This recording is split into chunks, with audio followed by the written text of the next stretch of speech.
The official report had sat on my desk for 5 years now, but the dust on the government-issue gray folder couldn't hide the images burned into my memory. Incident in Sequoia National Park, California. Ranger John Merrick. Cause of death: multiple injuries inflicted by an animal. Presumed a typical attack by an adult male black bear. Bearable. Every word, a sterile, calibrated lie, designed to calm the public and bury the truth under tons of bureaucratic dirt. I, Ethan Graves, a Green Ranger back then, fresh out of a military hospital with shrapnel in my leg and a fog in my head, was one of those who found Jay. And I knew. No bear was capable of that. Bears tear, break, but they don't crucify. They don't leave burned symbols scorched into the ancient bark of a giant sequoia. They don't hunt with such perverse, almost human malice. 5 years had passed since that October morning in 2019. For 5 years, my superiors pretended to believe in the bearable.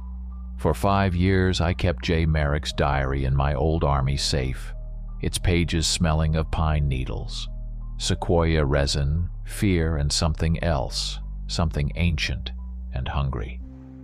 The report said bear, but the whisper of the wind in the crowns of Sequoia Park's giant sequoias, especially at night under a full moon, told a completely different story.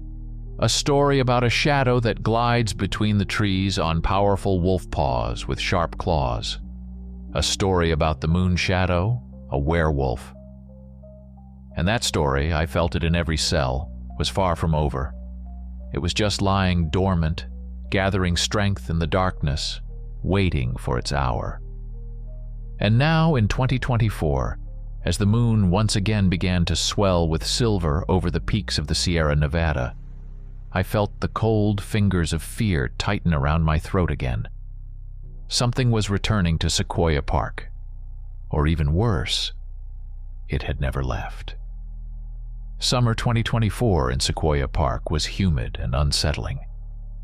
Thick morning fogs hung over the canyons of the Kauai River, smelling not just of sugar pine resin and damp earth, but of something subtly putrid, as if somewhere nearby a carcass the size of a mule deer was decomposing, but no one could find it.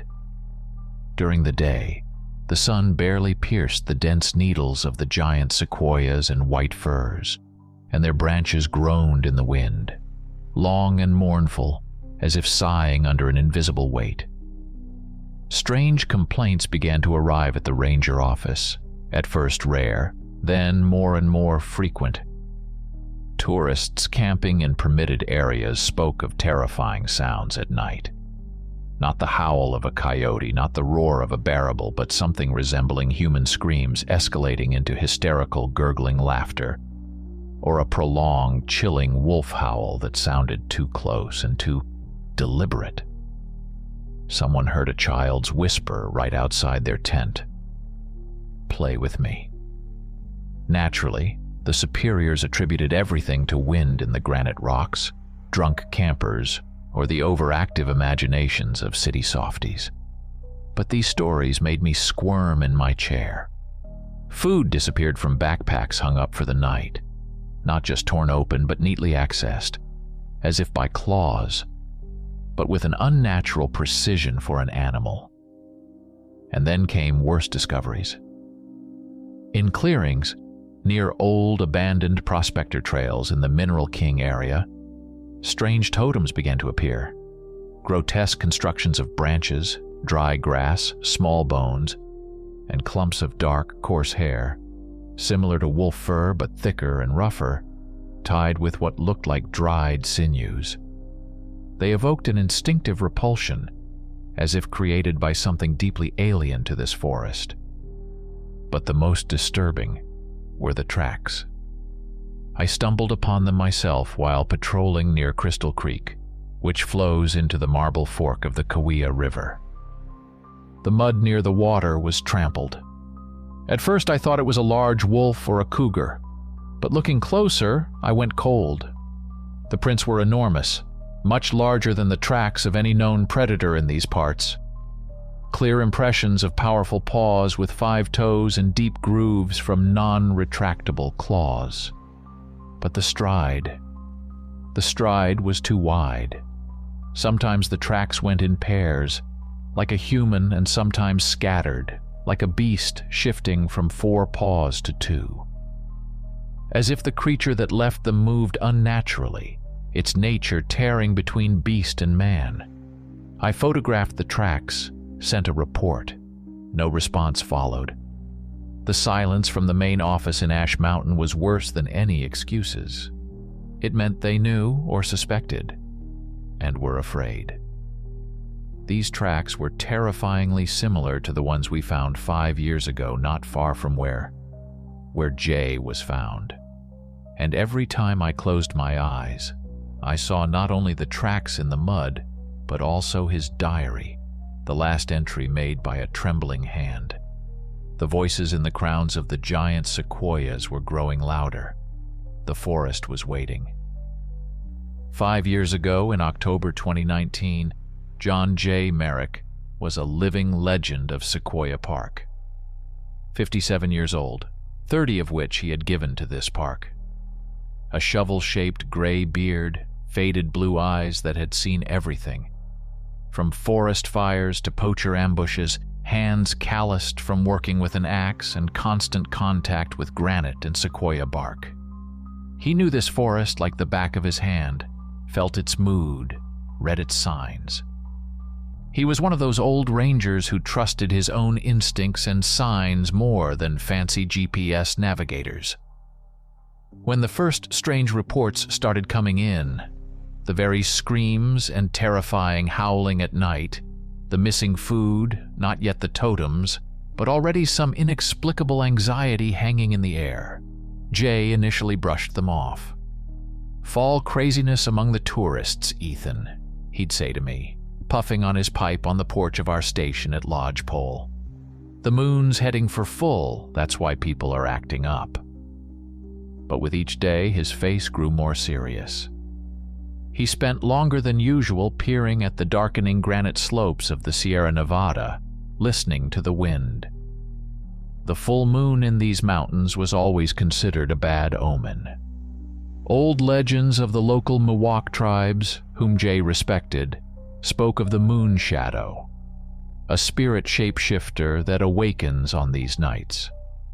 When a call came in about a possible illegal camp somewhere near Alta Peak, in the deepest part of the park, Jay volunteered to check it out himself.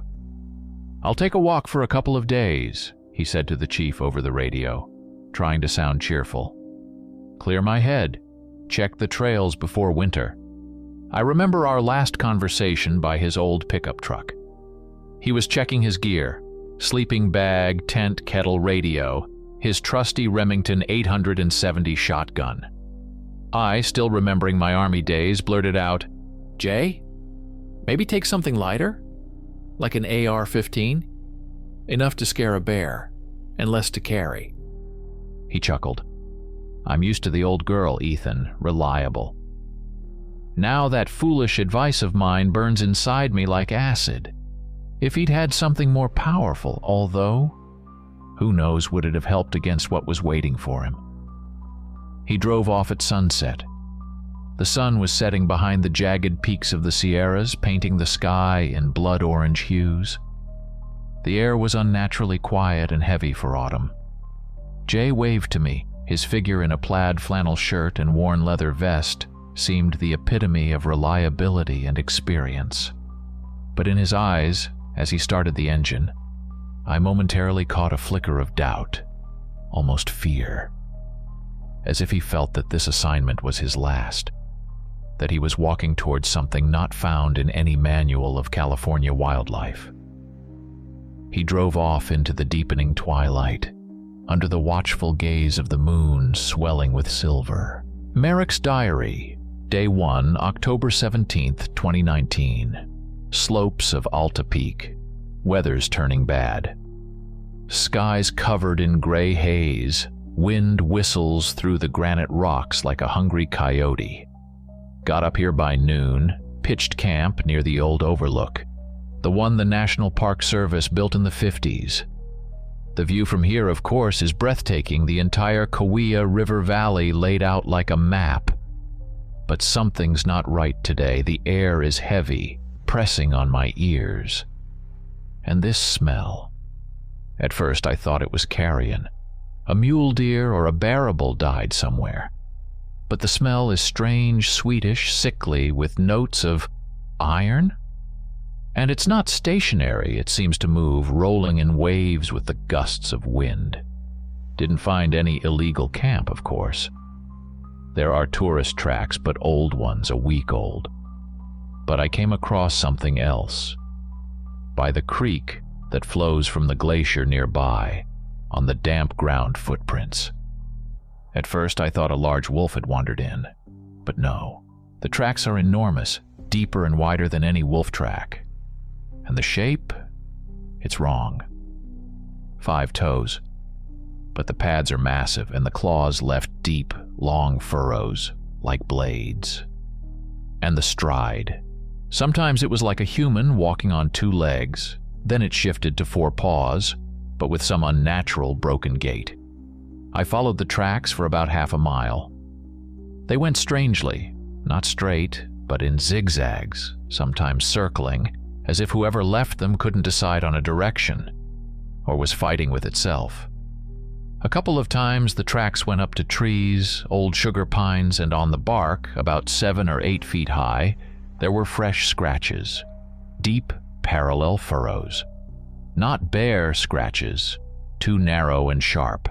Not cougar, too high and strong, claw marks, but with inhuman strength. Then the tracks led me onto a stony plateau where they were lost. But the feeling? It remained. The feeling that I'm not alone here, that I'm being watched from behind the granite boulders, from behind the gnarled, wind-scorched Jeffrey pines. The sense of a heavy, unblinking gaze on my back. Old ranger instinct screams danger. But there's no visible threat. Only the wind, the smell of decay, and these damned tracks. Pitched my tent, built a fire. The wood crackles, sparks fly into the darkening Sierra sky. The moon is almost full tonight, peering through ragged clouds like a pale, sick eye. Radio silence, just static. Need to check the communication lower down the slope tomorrow. For now, hot coffee and the shotgun handy. I really don't like this night. Too quiet. Too tense. As if the whole forest is holding its breath before a pounce. Night of October 17th, 18. Didn't sleep much. The fire burned out by midnight and the cold immediately bit into my bones. Not the usual Sierra Mountain cold, but some other kind, sticky damp, coming as if from the very earth.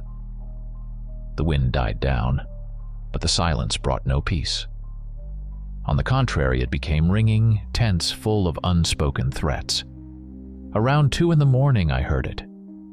At first it seemed like a branch snapping under someone's foot. I grabbed my rifle, peering into the darkness beyond the dim circle of light from my headlamp. Nothing. Just the black silhouettes of the pines against the slightly lighter sky where the moon had broken through. And then I saw it. Or rather, I felt its presence and made out its outline. On the granite ridge, about 100 yards from the camp, stood a silhouette. Tall, unnaturally tall and powerful, taller than any man. Broad-shouldered with a massive head covered in dark fur. It didn't move, just stood and looked my way, slightly hunched, like a beast ready to pounce. The moonlight fell on it from behind, so details were impossible to see, just a black void against the sky. But the contours revealed an inhuman nature. But I felt its gaze, and the smell. That same sweetish, rotten smell of decay intensified, but something else was added to it. A sharp, acrid smell of sulfur like a freshly struck match. And also, the smell of damp, rotting sequoia leaves, so strong it took my breath away. I held it in my sights, my finger trembling on the trigger. But something stopped me. Not just fear, but some primal horror, paralyzing my will. As if I was looking at something so ancient and wrong that the very thought of shooting seemed sacrilege. And then the whisper started. It didn't come from the rocky ridge. It sounded from everywhere and nowhere, quiet, dry, like the rustle of snake skin on granite. And it was saying my name. J. Merrick. Drawn out, sing-song, distorting the sounds. The voice was neither male nor female, not human. It sounded like the creaking of old bones, like ice cracking underfoot. "Play with me, Jay," I screamed. Don't remember what. I think it was just an incoherent yell of terror and rage. The silhouette on the rock twitched, as if startled by the sudden sound, and disappeared. Just melted into the darkness like smoke. The smell also vanished, leaving behind only ringing silence and my heart pounding in my throat. I sat with the rifle at the ready until dawn, throwing branches onto the fire to ward off the darkness. But the cold wasn't coming from outside. It had settled inside. That whisper. It still sounds in my ears. This is not an animal. This is not a person. This is something else. Something that should not exist. October 18th, Emerald Lake. In the morning, I packed up camp before the sun appeared over the Sierra Peaks. My hands were shaking, coffee spilled. I felt drained like after a week-long binge. I went lower down the slope where communication should be more stable. Called base. The dispatcher's voice was tense. Tourists were missing. 2 of them. A guy and a girl, students from Fresno. Their car was found in the parking lot near the trailhead leading to Emerald Lake. They were last seen yesterday afternoon, hiking towards the lake. My plans changed instantly. Alta Peak can wait. I need to find those kids. The route to Emerald Lake goes through thickets of manzanita and old groves of giant sequoias. This place was always considered not good. Not just because of the steep slopes and unpredictable weather. It's right here by Emerald that, according to the legends of the old prospectors from the Gold Rush era, the moon trapper lives. Tall tales, you'll say, of course. Drunken campfire stories. But after last night, I'm not so sure anymore. The legend says that during the Gold Rush years, one prospector, whose name no one remembers, got lost here in winter. To survive, he either ate his partner or made a deal with some dark force on a moonlit night. Since then, he wanders these mountains, neither man nor beast, but something in between, tormented by eternal hunger and a werewolf's curse. He's been seen by the lake, a huge shadow with glowing eyes leaving tracks of giant wolf paws. Nonsense? Maybe. But now, walking the trail to Emerald, I feel the same thing I did yesterday on Alta. The feeling of presence, a heavy gaze on the back of my neck, and that smell. It's back, faint, barely noticeable, but it's there. Sweetish decay and sulfur, and the tracks. I found them again by a dry creek bed. The same ones, huge paw prints with deep claw marks, walking sometimes on 2 legs, sometimes on 4. They led towards the lake, to Emerald. I quickened my pace. Anxiety for the missing students mixed with a sticky, irrational fear. What if the legend isn't just a legend? What if the moon trapper is real? And what if he's found new prey? The lake appeared ahead through the sparse pines, a quiet, still surface of water, reflecting the gray sky and the granite cliffs. Emerald Lake. A beautiful name. But today, it sounds ominous. No tent, no people, only silence. And the smell. It got stronger. Night of October 18th, 19. Somewhere near the old mine. I found their camp by the lake. Tent torn to shreds. Things scattered. blood on the ground and on the canvas. Not much, but enough to understand. Something terrible happened. No bodies, only traces of a struggle and those same prints of enormous paws leading from the lake deeper into the forest, towards the old abandoned mines on the slope. Perhaps remnants from the Mineral King mining era. I followed them. My heart pounded like mad. Rage wrestled with fear. I had to find the kids, or what was left of them. It was getting dark when I reached the ruins of the old mine. The entrance to the adit was blocked, but nearby, the rusted frame of an old lift shaft, going down vertically. The wind howled in its depths, creating an eerie moaning sound, like the creak of giant, ungreased hinges. The moon rose, full, huge, silver. It flooded the clearing with a deathly light, highlighting every detail against the granite cliffs. And then it attacked, without warning, without a sound. Just a monstrous force hit me in the back, throwing me several feet. I fell, dropping my rifle. Before I could react, it was over me. I saw it only for a moment in the distorted moonlight. Huge, 8 feet tall, standing on powerful hind legs. Covered in thick black fur, with streaks of gray, as if sprinkled with ash. Not a wolf, not a bear. It was a werewolf. The muzzle elongated wolf-like, distorted by a grimace of eternal agony, with clumps of burnt skin as if branded. The eyes burned with amber fire, full not of animal rage but of conscious, soul-chilling hatred. The powerful clawed paws, both front and back, were ready to tear and rend. It didn't growl.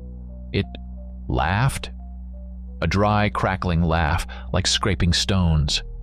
And the smell... A wave of sulfur and decay hit my nose, causing nausea. It raised a clawed front paw to strike. I squeezed my eyes shut, expecting the end. But then from the direction of the old lift shaft came an especially loud, prolonged clang. A piece of rusted iron broke off and struck the wall somewhere in the depths. The creature flinched. Its head snapped towards the sound. That clang, that noise, it clearly caused it pain or irritation. For a moment, it was distracted. That was enough. I rolled to the side, instinctively diving into a narrow crack at the base of the cliff, an old cavern, barely visible in the shadow. It roared, this time with rage, not laughter, and struck with its claws at the rock where I had just been. The claws left deep furrows in the granite, striking sparks. It lunged at the crack, but the passage was too narrow for its massive body. It clawed, howled, trying to reach me with its long, clawed paws. I heard its heavy, raspy breathing, felt its foul stench. And then it heard the clang from the shaft again. The creature froze, listened, and then with a low, guttural moan stepped back from the crack and headed towards the shaft. I remained alone in the darkness, squeezed by the rocks. I'm shaking. My chest burns. The claws did graze me, leaving deep scratches. Blood is flowing, but I'm alive. Alive for now. It's somewhere nearby, by the shaft. It hates noise. Dawn, October 19th. My hand doesn't obey, the letters dance. Blood is clotted on my jacket, but the wounds on my chest ache. I think a rib is broken. Every breath is pain. It's gone. Or it's hiding. With dawn, the sounds from the shaft stopped, and the creature disappeared. Haven't heard it since. But I can feel it. It's somewhere near, waiting. Waiting for the night. Waiting for the moon. God save me and preserve me. If there's someone up there, help me. The kids. I didn't find the students. I'm afraid it's too late. Too late. I need to get out of here. While it's light. While it's sleeping. Or wherever it hides during the day. I won't go to the shaft. Too dangerous. I'll try to return to Emerald Lake, and from there to the trail. Low on strength. Radio's broken. Only the rifle and a knife, and a prayer. If this record is found, tell my Sarah. No, it doesn't matter. Just know this is not a bearable. This is not an animal. This is hell on earth. A werewolf, the moon trapper, Henry Colebrook, I don't know, but it's real, and it's hungry. Run. I must run towards dawn. The record breaks off with a jagged line, as if the pencil fell from his hand. We found Jay Merrick 2 days after the last entry in his diary. The search party, which included me, was scouring the area around the old mines and Emerald Lake. The weather had completely deteriorated. Cold, drizzling rain turned the trails into muddy messes. Fog clung to the branches of the giant sequoias, turning the forest into a labyrinth of gray shadows. We followed the tracks left by his boots, clear, confident, until they suddenly began to loop and jumble as if he was running, maddened with terror. And then the tracks ended at the base of a giant, ancient sequoia, standing on a small hill, towering over the rest of the forest like a monument. At first, we didn't understand. We just looked up at the mighty trunk, covered in reddish bark, disappearing into the fog. And then one of the rangers, old Bill Henderson, let out a choked cry and pointed upward. There, at a height of no less than 70 feet, maybe 73, caught between two thick lower branches, hung a body. The arms were spread wide, legs dangling down. From afar it looked like a dummy, a horrifying installation by a mad artist. But it was Jay. His plaid shirt and vest were torn to shreds, exposing his chest, crisscrossed with deep parallel claw wounds that we later saw described in his diary. His face was frozen in a mask of unspeakable horror, eyes wide open and staring at the gray sky. They didn't find him right away. Getting a body down from such a height on a giant sequoia was hellishly difficult and dangerous. When he was finally brought down, it was even worse. This wasn't an accident. He wasn't just chased up the tree. He was put there, with inhuman strength, with some perverse ritualistic cruelty. Under the tree, on the trampled ground at the massive base of the sequoia, among the prints of enormous wolf paws, we found something else. A burned sign. Melted earth and ash formed a clear symbol. A snarling wolf's head in profile, and above it, a crescent moon, horns down. The sign was fresh. A faint smell of burning and sulfur still lingered. Nearby lay his loyal Remington, unfired. We found the diary a bit further away, tucked under a root, as if it was trying to hide itself. The official report later stated, Ranger Merrick, escaping an aggressive black bear, climbed a tree, where he succumbed to previously sustained injuries and hypothermia. The height and the sign were omitted. The wounds were attributed to bear claws. A lie. A blatant, cowardly lie. But back then, we all kept silent. Too shaken, too scared, not knowing what it was or how to fight it. But I kept the diary, and that burned sign was forever imprinted in my memory. 5 years passed. 5 long years during which the wound on my leg almost healed. But the wound in my soul, left by Jay's death, only festered. I stayed working in Sequoia Park. I don't know why. A sense of duty, guilt, or a subconscious desire to wait for the shadow to return, to meet it face to face. Officially, the Merrick incident was closed. Tragic accident. A typical bearable attack. These phrases became a mantra for the superiors. Every time I tried to raise the issue, hint at the strangeness at Jay's diary, whose existence I never told them about, instinctively feeling it would simply be lost in the archives. They looked at me like I was crazy or advised me to take leave. Graves, you're overworked. Ethan, stop digging into the past. It was a bear. Deal with it. But I couldn't deal with it. Especially when the strangeness didn't stop. It quieted down for a couple of years after Jay's death. but then started again. Slowly, insidiously. A missing tourist here, an inexplicable accident there. Minor incidents that were easy to blame on carelessness, bad weather, wild animals. But the statistics of missing persons in our sector of the park in the remote areas of the Sierras steadily grew. Every year, 1 or 2 more people than the average in other California parks. Always in remote areas, often during periods close to the full moon. I kept my unofficial statistics, noted dates, marked places on a map. A terrifying pattern emerged. The epicenter of activity shifted, but always remained within the old Mineral King mining area and the vicinity of Emerald Lake.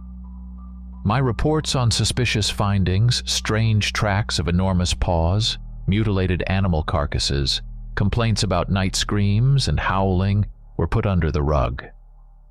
The superiors clearly preferred not to notice. Perhaps they feared panic, a drop in tourism.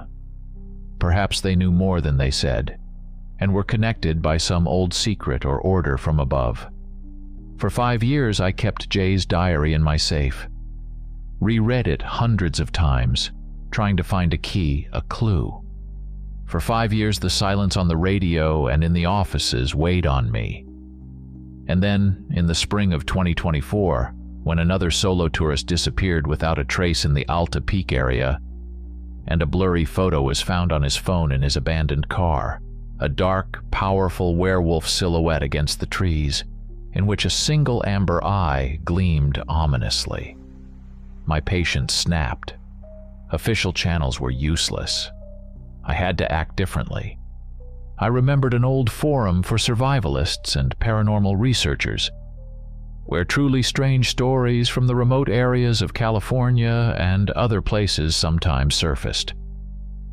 The decision came to me naturally.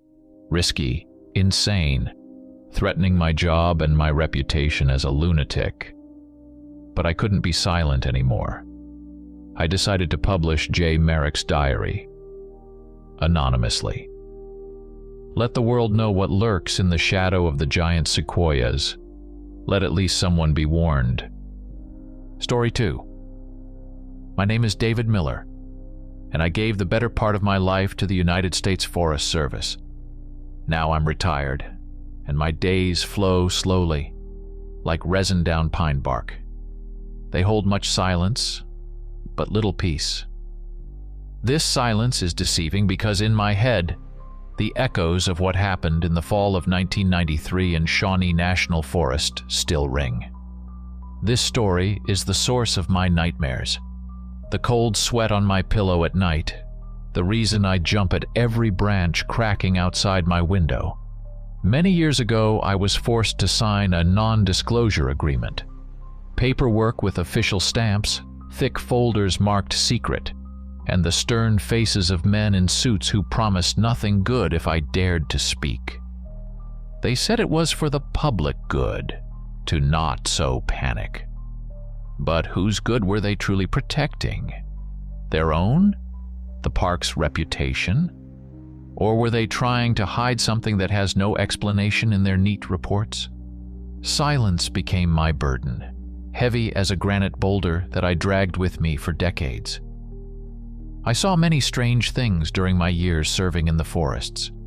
Inexplicable lights, strange tracks, disappearances of animals that were blamed on poachers, though no evidence was ever found. The forest keeps its secrets, and sometimes it reluctantly pulls back a corner of the veil, allowing you to glimpse the abyss. But what we faced in Whispering Ravine was something else entirely. It didn't just lift the veil, it tore it to shreds, revealing a primal, unthinkable horror. Now, with wrinkles etched onto my face and my hands trembling not just from age, I've decided it's enough. NDA? To hell with it. What will they do to me? Lock an old man up in a psychiatric ward? Let them try. Perhaps telling the story won't bring me relief, but it must be told. Because such things shouldn't remain buried under layers of fallen leaves and official prohibitions. Because somewhere out there, in the deepest corners of our forests. Something still hides that turned my hair gray prematurely and taught me to truly fear the dark.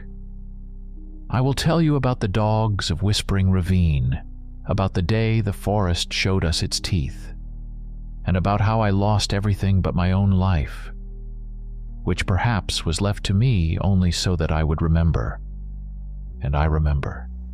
Every detail, every sound, every smell, and that memory makes my blood run cold even now, almost 30 years later. Working for the Forest Service in Shawnee National Forest, which stretches across southern Illinois, was more than just a way to make a living for me. It was a passion. The vast expanses covered in oaks, hickory, and maples, hills cut by deep ravines, and rocky cliffs offering views for miles and miles of wilderness.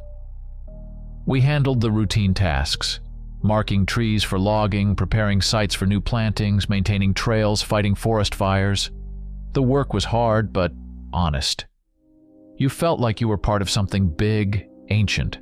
However, Shawnee is not just picturesque landscapes for tourists.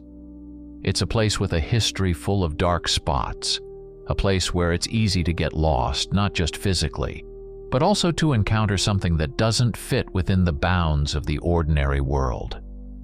Our team consisted of 3 people. Our senior was Arthur Jenkins. He was close to 60, but still sturdy as an old oak, though his face etched with deep wrinkles like bark and his tired gaze betrayed his age. Art had a hoarse, smoky voice and loved to tell tales. Most colleagues dismissed his stories about strange things in the woods as approaching senility, or simply a desire to embellish reality. He spoke of forest guardians or shadow walkers. That's how vaguely he named things he couldn't clearly define. I was skeptical of his stories, but somewhere deep down, I always listened. Art had spent too many years in these forests to dismiss his words as idle chatter. He had some kind of sixth sense, an animal intuition for trouble. He wore an old .357 Magnum revolver on his belt, which also drew smiles from the superiors, but Art would just shrug and say that anything can happen in the woods. The second was me, David Miller, then a little over 30, a vigorous and enthusiastic technician. I loved my job, but I treated Art's tales more like folklore, a way to pass the time around a campfire. I believed in what I could see and touch, and considered everything else fiction. The third on our team that season was Kyle Bishop, a really green rookie, about 20 or 21. Quiet, reserved, he gave the impression of someone who was here more out of desperation than calling. He rarely smiled, hardly participated in conversations, and just did what he was told, obviously counting the days until payday. A kind of distant expression often settled on his face, as if he was drifting somewhere far away. That October day in 1993, we were assigned a task: to scout an area for selective logging of dead wood for firewood. The area was near a little-known trail called Whispering Creek, which led into one of those nameless remote ravines where even experienced foresters rarely ventured. The place was considered remote, and maps of that area were quite approximate. We were supposed to estimate the volume of timber, mark suitable trees, and write a report. A routine task, except for the reputation of Whispering Creek as a place where, according to rumors, strange things happened. But rumors are one thing and work is another. At least that's what I thought then. We loaded the gear into the old Forest Service pickup truck. Chainsaws, axes, measuring tapes, fuel cans, and our personal backpacks with water and food, and set off. Early autumn in Shawnee was beautiful in its own way. The leaves on the trees had already turned gold and crimson, creating an incredible kaleidoscope of colors under the rays of the still warm sun. The air was fresh and clean with a light scent of damp leaves and wet earth. But as we delved deeper into the forest, moving away from the busy roads, this beauty began to acquire a sinister tinge. The sun was already setting, although it was still far from evening, and the shadows of the mighty tree trunks lengthened, intertwining on the ground in bizarre, unsettling patterns. Art, usually talkative and full of jokes, was unusually quiet and grim today. He drove the truck, staring intently at the road, and his wrinkled face seemed carved from stone. I tried to lighten the mood, cracking routine jokes about his scary stories of forest spirits, but he just waved me off or gave short, vague answers. Kyle, as usual, was silent, staring out the window at the passing trees. His face was completely impassive, and I couldn't tell what he was thinking. When we turned off the gravel road onto the barely visible forest track, which was the start of the Whispering Creek Trail, Art finally broke the silence. "I don't like this part of the woods," he rasped, not turning his head. "It's not good here. I feel it in my skin." I chuckled. "Are you at it again, Art? What, the forest guardians are out for a walk?" He gave me a heavy look. "Laugh, David, laugh. But there are things in these woods that are better left unknown. Things older than these trees, older than the hills themselves, and they don't like strangers." Kyle, to my surprise, showed a fleeting interest. "What kind of things, Mr. Jenkins?" he asked softly, for the first time the whole trip. Art shook his head. "It's better you don't know, kid. Sleep soundly while you can." His voice was serious, without a trace of his usual playfulness, and that made me a little tense. There was something in his tone that didn't allow me to just brush it off. However, I quickly composed myself. "Art, stop being so grim.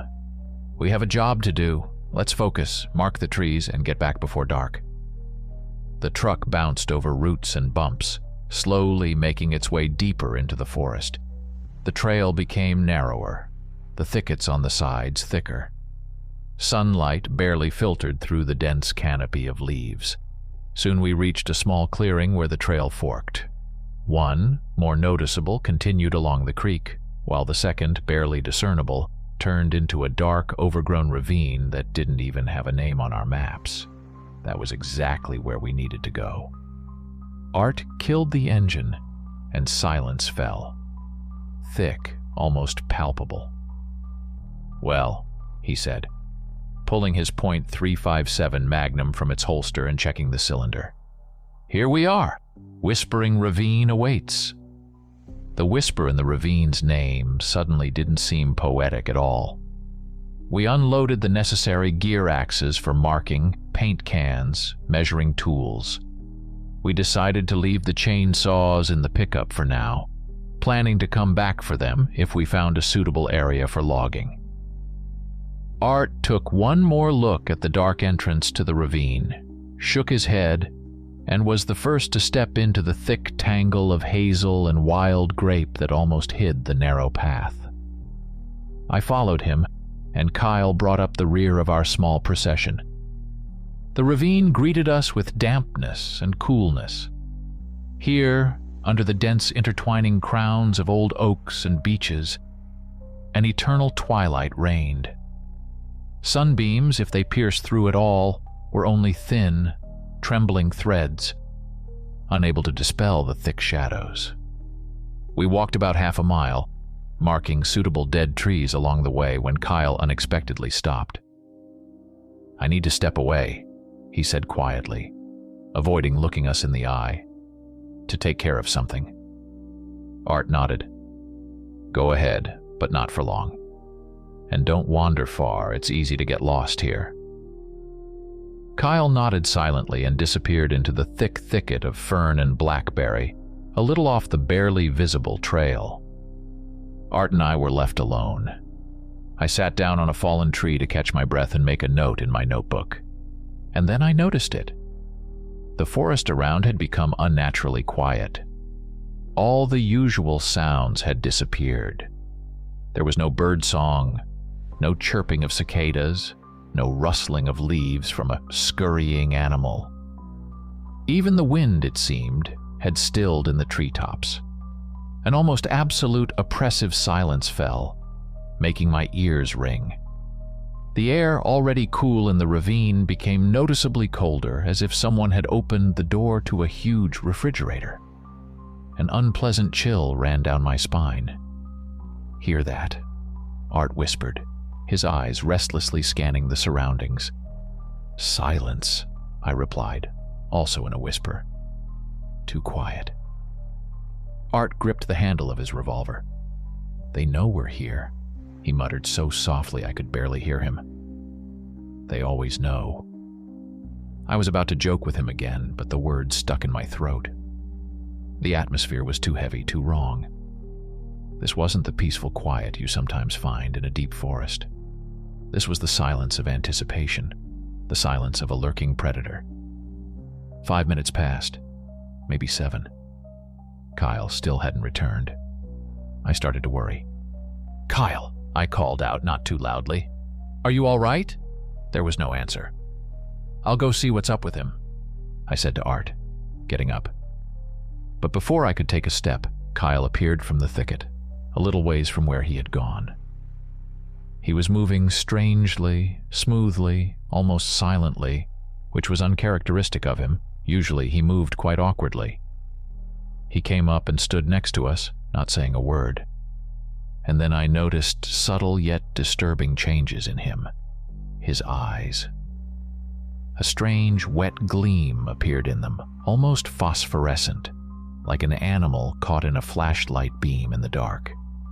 His pupils seemed dilated, despite the dim light. He remained silent, didn't even nod in response to my questioning look. He just stood there looking past me, into the depths of the ravine. And then I caught the scent. Faint, but distinctively musky, with an unpleasant Swedish rotten note. The smell of a wild beast, or perhaps carrion. This smell had definitely not been on Kyle before. I tried to attribute all this to fatigue, an overactive imagination influenced by Art's stories and the oppressive atmosphere of the ravine. Maybe the guy was just cold or ate something bad, but the unpleasant feeling remained. Something was wrong. Something subtly changed in this quiet rookie, and that change caused me a dull, irrational anxiety. Art was also staring intently at Kyle, and in his eyes, I saw not just worry, but poorly concealed fear. We moved further into the ravine, which became narrower and gloomier. The slopes on either side rose steeper, covered in thick undergrowth and old, gnarled trees whose branches intertwined overhead, forming an almost continuous, dark canopy. Sunlight barely penetrated here, and we had to watch our steps carefully to avoid tripping over roots or stones hidden under a layer of damp, decaying leaves. The silence, broken only by the crunch of branches under our boots and our own breathing, still pressed on our nerves. Kyle walked silently, a little behind us, and I tried not to look at him. But I felt his presence behind me as something alien. We had walked about another quarter of a mile when suddenly the silence was shattered by a sharp mechanical sound. The sound of a chainsaw. It came from somewhere ahead, from the depths of the ravine. But it was a very strange sound, monotonous, perfectly looped, without the slightest change in tone that inevitably occurs when a saw bites into wood, when the engine speed changes. It sounded as if someone had played a short audio recording and put it on repeat. The source of the sound was impossible to pinpoint. It seemed to come from everywhere and nowhere at once, echoing off the slopes of the ravine. We froze. I looked at Art. His face was tense, muscles clenching under the wrinkled skin. "That's not real," he rasped, his voice barely audible. "They're mimicking." "Who are they?" I asked, feeling cold run down my spine. "What does that mean?" But Art just shook his head, listening. His hand didn't leave the grip of his revolver. And at that moment, all other sounds of the forest, if there had been any before, completely vanished again. Such an absolute ringing silence fell that the sound of the running chainsaw, strange as it was, seemed deafening. This silence was worse than any scream. It was heavy, oppressive. It pressed on my eardrums, making my heart pound faster. I felt cold sweat trickle down my temples. The feeling of being watched, which had been unpleasant before, now became almost physical. It felt as if invisible eyes were following our every move from behind every tree, from under every bush. The forest was no longer just a forest. It had become a hostile, living entity, lurking before a pounce. I looked at Kyle. He stood perfectly still, his head tilted slightly to the side, as if listening to the chainsaw sound. There was no fear or surprise on his face, only the same detached, empty expression, and that barely perceptible musky smell emanating from him seemed to have grown a little stronger. The chainsaw sound continued for about 30 more seconds, drilling into my brain monotonously and insistently. I gritted my teeth, trying to suppress the rising panic. It was unbearable. And just as suddenly as it had begun, the sound cut off. Silence returned, but now it was even more ominous, filled with an unspoken threat. I felt the hairs on my arms stand on end. This was no longer just fear. This was a primal terror of the unknown, of something that was playing with us like a cat with a mouse, reveling in our confusion and growing despair. In that moment, I understood that Art's words about forest guardians were not just old man's tales. We had indeed stumbled into a place we shouldn't have. In the deafening silence that followed the looped chainsaw sound, a silence that seemed to have condensed to a tangible state, a loud, dry click rang out. Click.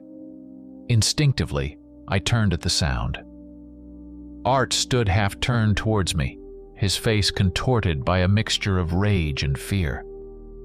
In his hand was his .357 Magnum revolver, and the barrel was pointed not at any visible threat, but upwards into the thick tangle of branches above our heads. I didn't have time to say anything before he pulled the trigger. The roar of the shot was deafening in that enclosed ravine. It shattered the silence into 1,000 fragments, echoing through the forest, hitting the slopes and dying away somewhere in the distance. Several startled, belated birds, who we hadn't even noticed before, burst from the nearest trees with frightened squawks. The smell of gunpowder momentarily overpowered the damp, earthy scent of the ravine. I was furious. "Art, have you lost your mind?" I yelled, running up to him. "What the hell are you shooting at in the woods? You know the rules. This is service weapon for emergencies, not for scaring squirrels." I was enraged by his recklessness, which could attract unwanted attention, or even worse, cause an accident. Art turned sharply to me. His eyes burned with a feverish light. His face was pale, his nostrils flared. "The emergency is already here, David," he snarled, his voice trembling with tension. "Or do you still not understand anything? I carry this gun not for show, and not to fight off grizzly bears, which have never been here. I carry it for protection from creatures that are not on any map of this park, that are not in any field guide. Creatures that are hunting us right now." He was breathing heavily, his chest heaving. "That shot," he lowered his voice to a furious whisper, "was a warning. Or maybe just an attempt to scare them off, to show them we're not unarmed, although I doubt it scared them much." He grabbed my jacket sleeve, his fingers digging in like claws. "Listen to me closely, David," he hissed, looking straight into my eyes. "They are after us. I can feel it. They are playing with us like cats with mice. And Kyle." He cast a quick glance over his shoulder at the guy who stood a few yards away.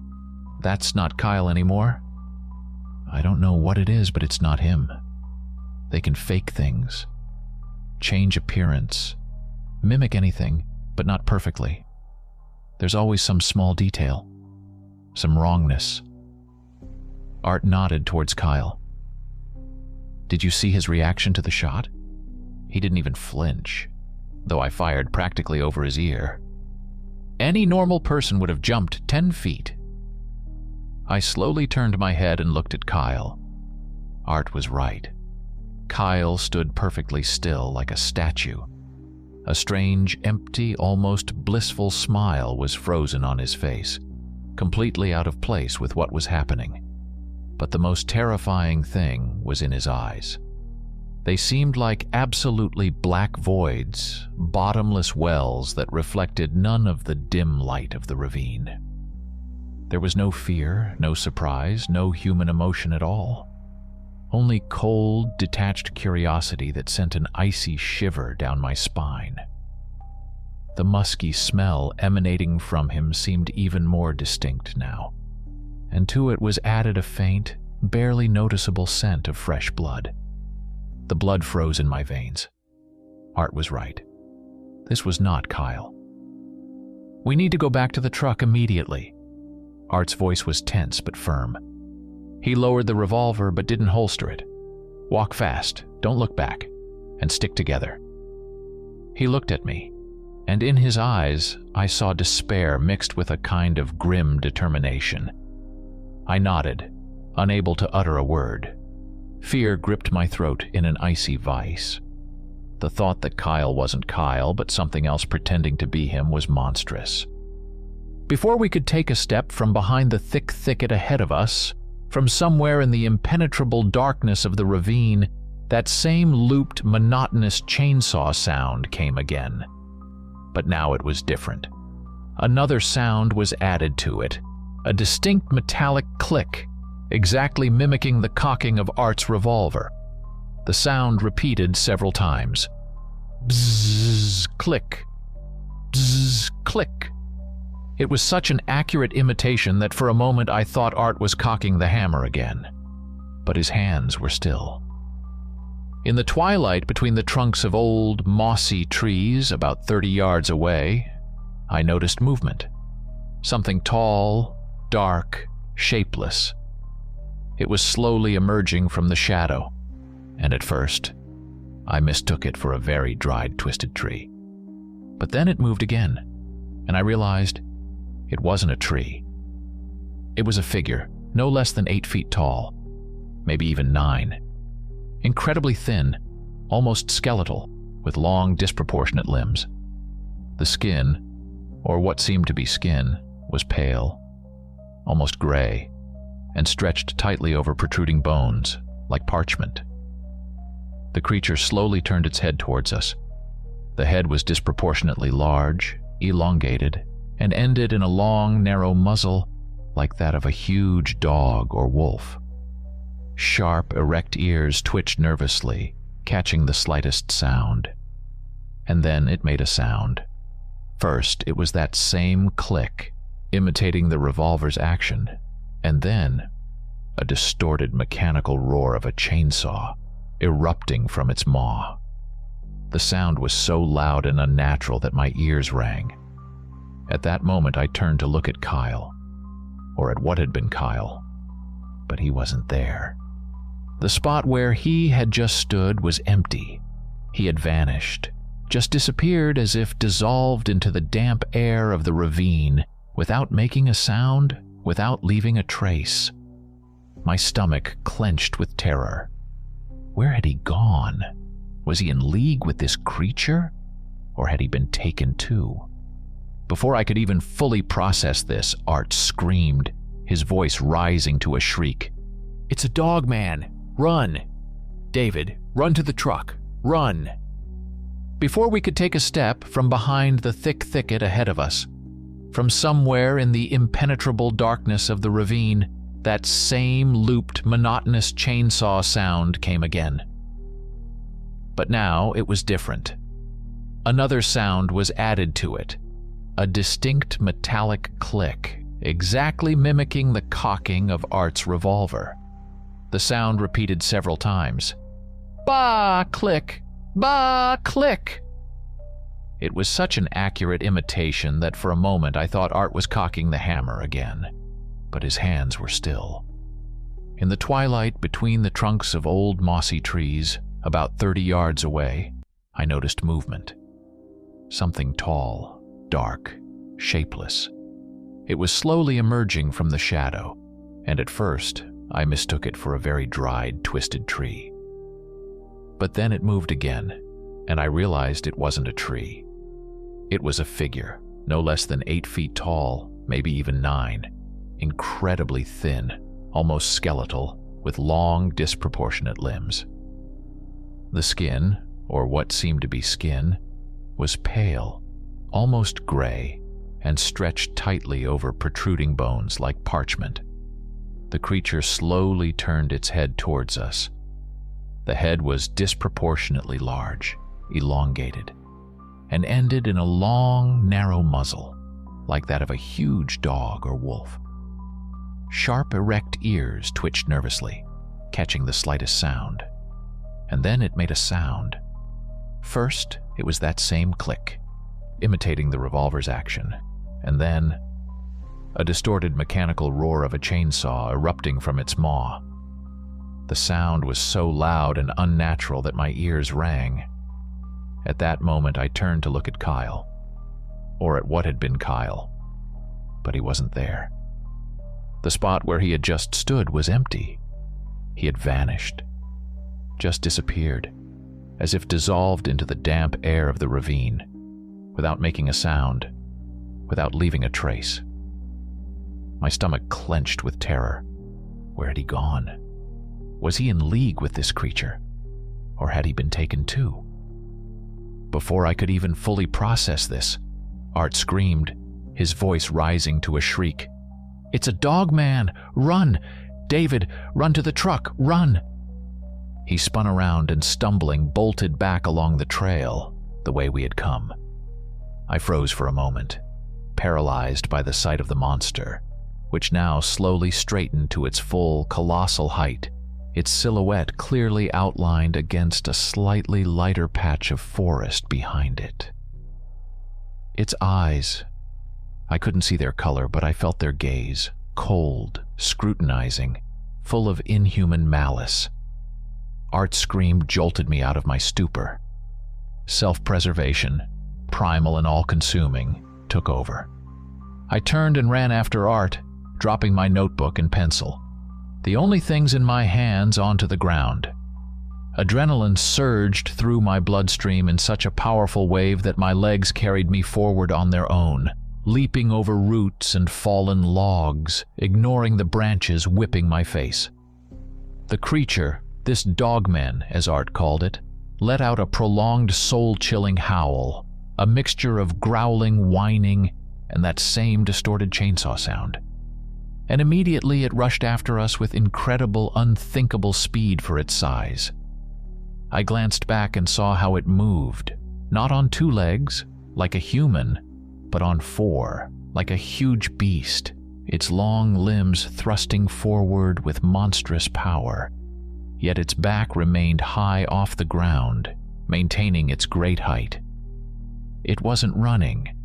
It was hurtling, devouring the distance with terrifying speed. The chase through the thick twilight forest turned into a living nightmare. We ran blindly, crashing through bushes, pushing through blackberry thickets that tore our clothes and scratched our skin. Behind us, we constantly heard the sounds of the pursuit. Heavy, raspy, gurgling breathing, which seemed to carry the stench of carrion and damp earth even at a distance. The cracking of breaking branches and young trees that the creature knocked down in its path, ignoring them. A low, guttural growl that chilled my blood.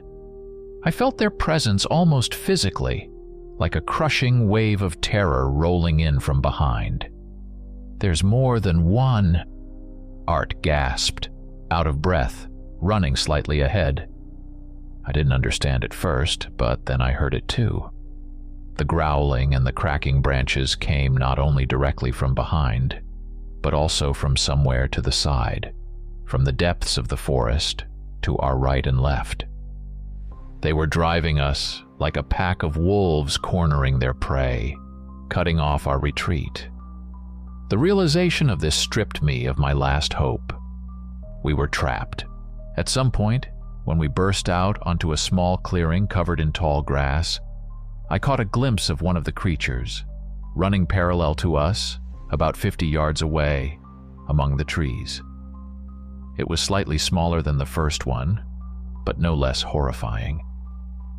A powerful, muscular body covered in short, stiff fur, dark gray, almost black, burning yellow eyes glowing in the dim light like embers, and huge, sharp fangs in its bared maw. It wasn't just baring its teeth, it was grinning. Yes, grinning, showing rows of long, needle-like teeth, and there was something mocking in that grin, something too intelligent for a simple beast. It was the look of a predator savoring the fear of its prey.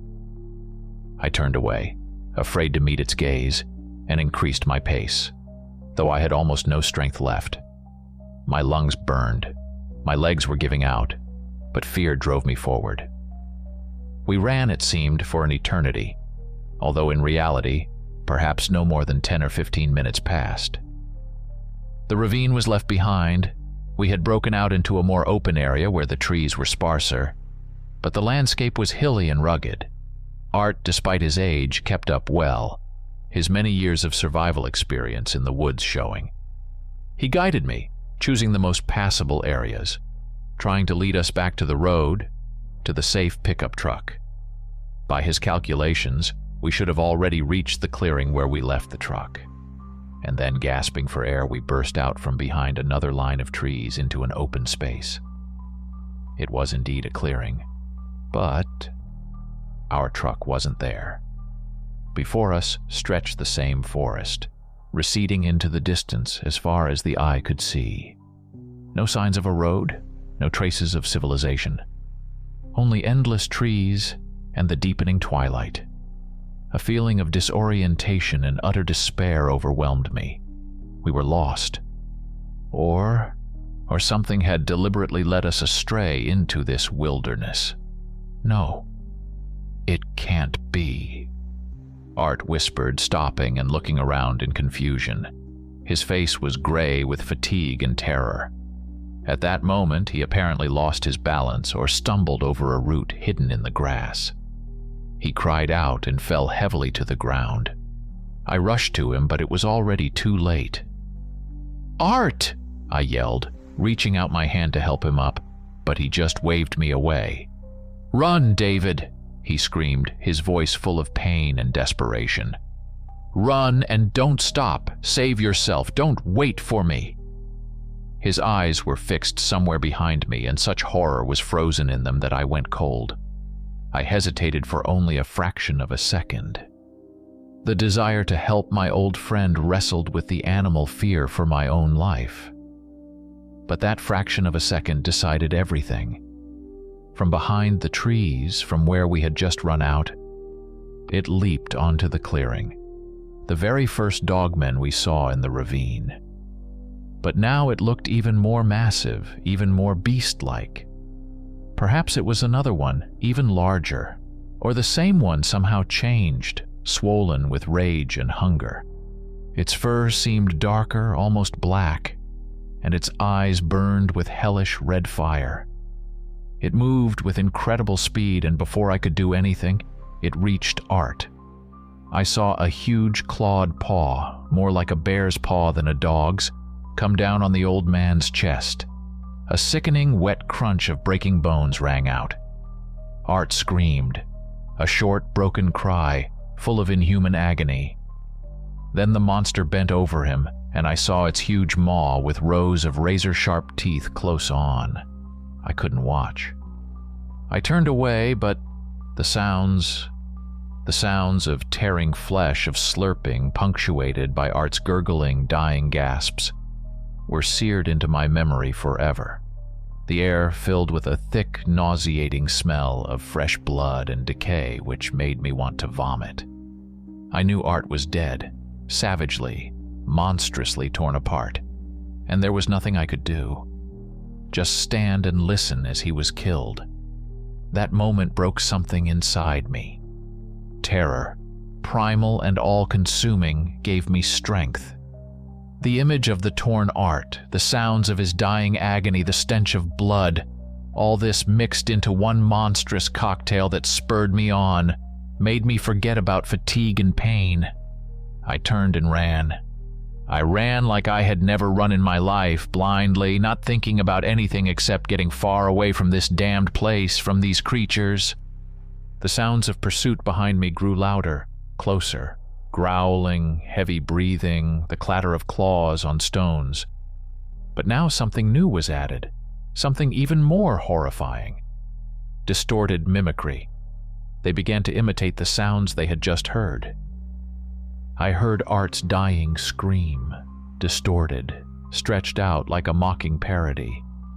Then again that same monotonous roar of the chainsaw interspersed with clicks resembling revolver shots.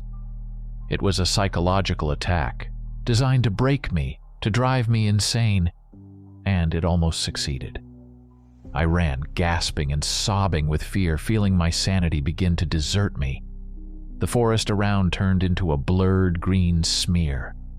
Branches whipped my face, leaving bleeding scratches, my feet tangled in roots, but I didn't stop. I didn't know where I was running. I just instinctively chose the direction that seemed furthest from my pursuers. But they didn't fall behind. There were several of them. I heard their growling and heavy breathing from different directions. They were trying to surround me again, trap me. I burst out onto the edge of some steep slope. Ahead, as far as the eye could see, was an abyss. A deep ravine overgrown with trees and bushes. A dead end. Behind me, the sounds of the chase were closing in. I turned around.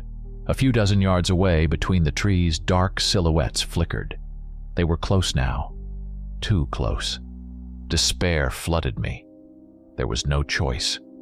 To fall into their paws meant certain and agonizing death like Art's. I closed my eyes and, without thinking, stepped forward. Or maybe I just stumbled on the edge of the cliff. I only remember the sensation of flight. A brief moment of weightlessness and then a sharp impact and pain. I tumbled head over heels down the steep, almost sheer slope, hitting tree trunks, rocks, roots. The world spun in a crazy kaleidoscope of pain, fear, and darkness. Each impact resonated with a flash in my eyes. I heard the cracking of my own bones, felt my clothes and skin tearing. The last thing I remember before consciousness left me was a strong, deafening blow to the head. I must have hit something hard, perhaps a large boulder or a thick tree.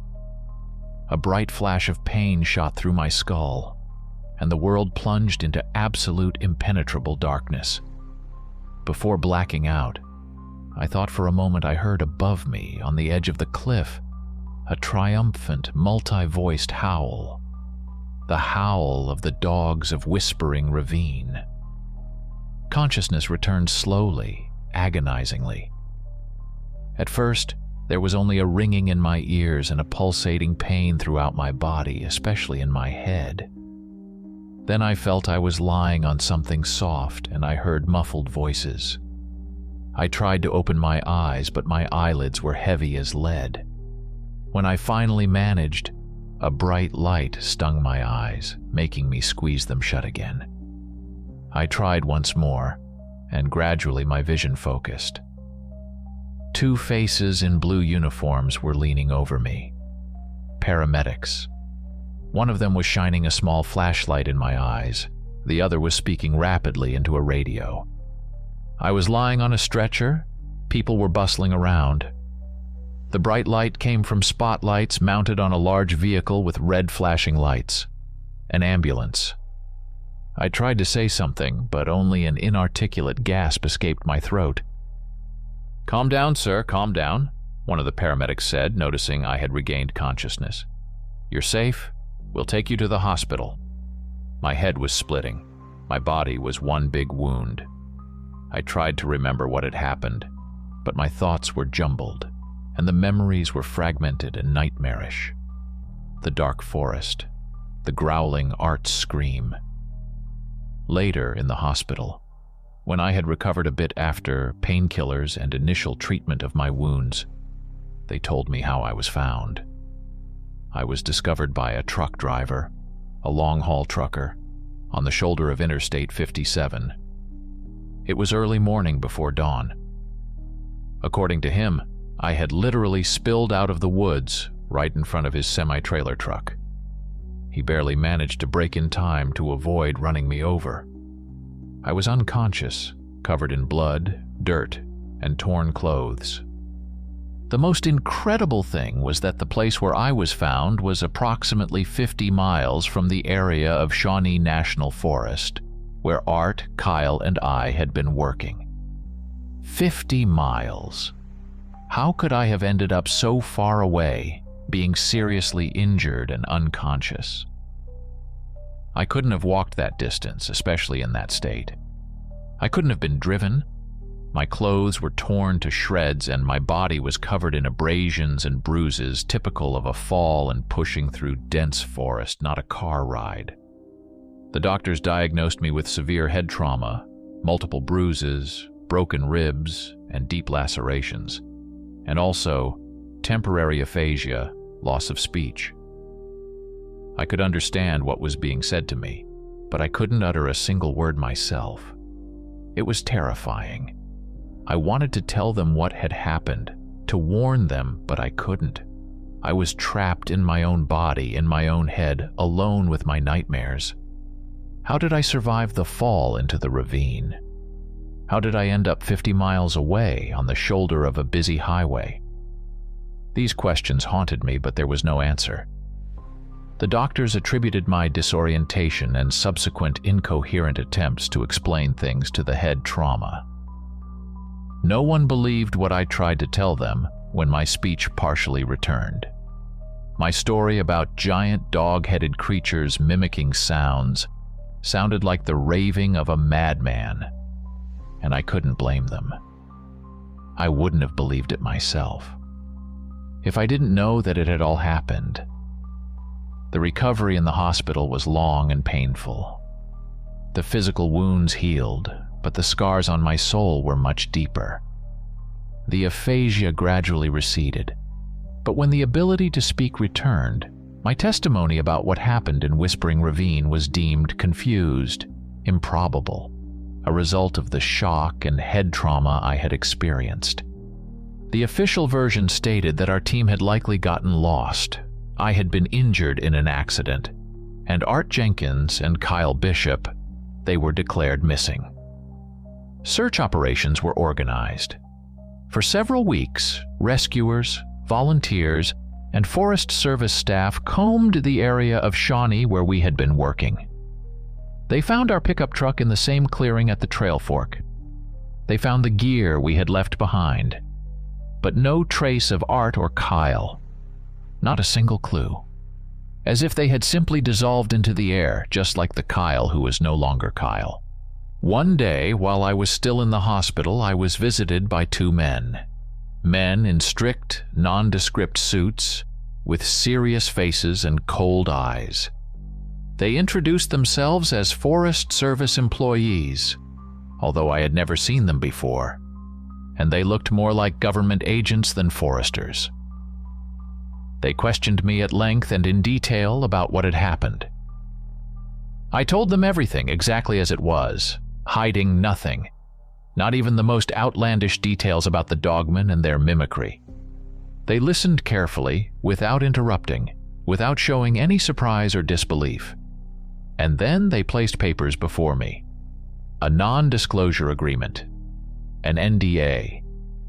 They explained very politely, but insistently, that the information I possessed could cause unwarranted panic among the population and damage the reputation of Shawnee National Park.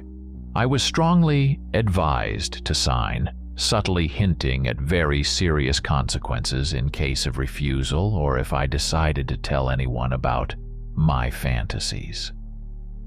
I was weak, scared, and morally broken. I signed. The truck driver who found me, Nick Current, became my only link to the reality of those events. We became friends, and he repeatedly confirmed the incredible circumstances of my discovery so far from the scene. He was a simple, honest guy and didn't try to find a logical explanation for what had none. He just believed me.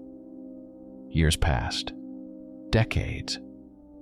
I resigned from the Forest Service, unable to be in the woods alone anymore. The nightmares of Whispering Ravine, of the glowing eyes of the dogmen, of Art's dying scream still haunt me. I live with constant anxiety, with the feeling that I am still being watched from the shadows. I never fully understood what those creatures were. Ancient forest spirits, the result of some monstrous experiment, or something entirely different, come from another world? I know only one thing: they were real and they were incredibly dangerous. Now I am breaking my silence. I don't know if it will bring me relief, but I hope that my story will serve as a warning to those who take wild, untamed nature too lightly, to the dark, forgotten corners of our world. Perhaps the dogmen deliberately dumped me so far from the ravine to confuse the tracks, or perhaps it was a kind of mocking warning, a sign of their strength and elusiveness. I will never know why they spared me, if it can even be called sparing. Sometimes I think they left me alive only so that I would remember, so that I would carry this persistent horror until the end of my days. And I hope with all my heart that no one ever encounters the dogs of Whispering Ravine again. But somewhere deep down I know they are still there, in the shadowy depths of Shawnee, waiting for their next victim, and whispering